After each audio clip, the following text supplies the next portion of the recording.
stops after you get about 3/4 of a kilometer away, which is not a bad fit to my own study, and now is this sort of consensus idea from a lot of them. So I just touched on that paper really briefly to say that we're trying to figure out how general these things are that we're learning in an individual place.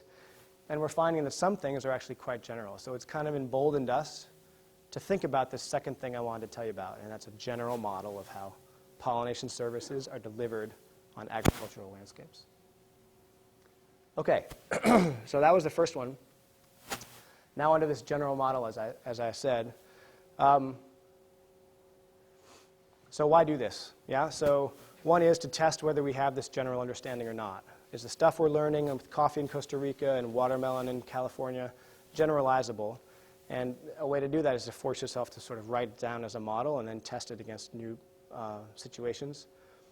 Another thing we want to do is extrapolate from field observations. So be able to make sort of predictive maps of pollinator service delivery beyond where we've actually gone to the field and studied, because that's expensive. It'd be nice to predict pollination services in unstudied landscapes for that same reason. There are lots of decisions going on in studies where I haven't been a postdoc for 3 years to study it. And so we need to be able to make cautious but rigorous predictions about a lot of these services in new places.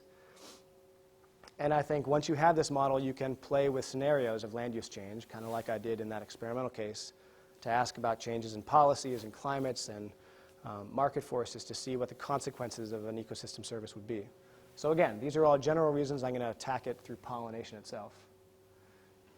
So I made the decision not to show you, the math of the model, which I hope is the right one. Those of you who are interested in seeing equations can talk to me later.